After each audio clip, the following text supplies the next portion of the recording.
in that we're asking if Graham Potter to Manchester United would make sense. He said to be in the picture for the United job if Erik ten Hag is sacked. Napoli are also said to be interested, but obviously we want to focus on it here because we know he has Premier League pedigree as a manager. What do you make of this talk? Wow, I mean, he seems tainted to me. Not that I don't like second chances, because he deserves one. He's going to get one. But I mean, isn't that sort of the same story, right? I mean, when he came from, Brighton to Chelsea, that were a little bit in turmoil, not a little bit. I mean, in terms of ownership and number of players coming in and dealing with some big egos still. And you look at Manchester United, and it's a similar story. I mean, Manchester United, I don't want to say it's in turmoil, but to some degree, the ownership, I mean, the relationship between the fans and the Glazers and some of the big names still that exist there. So I just don't know that this is ideal for Graham Potter. Why would you leave Chelsea after that experience, taking some time off, and not think to say, you know what, when I do return, I want to make sure that at the very least I'm going to a team that's very organized, not under tremendous amount of pressure, where the expectations are going to be immediate, even though as a coach, I know that it's not going to be that easy. So I just think logically it doesn't make any sense for both Manchester United and, to be quite honest, for Graham Potter.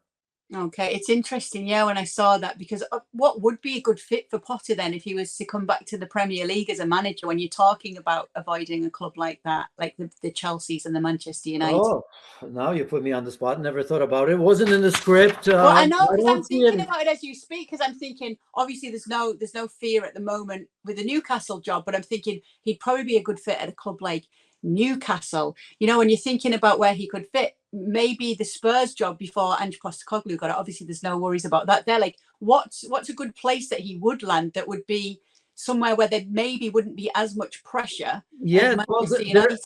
There isn't one at the moment, right? I mean, he obviously wants to play a proactive football, and I mean, if there's I have a feeling if there's going to be an opening, it's going to be a building job with less expectations. So the moment you start seeing maybe some teams looking over their shoulder towards relegation, by the way, I keep saying that, he keeps proving me wrong, but I believe, West Ham may be a team where, because, David Moyes, I mean, you look at that, West Ham dropping off, although he's done a tremendous job winning a trophy in Europe last season. I mean, they looked all right, but based on some results, they're kind of dropping in the table.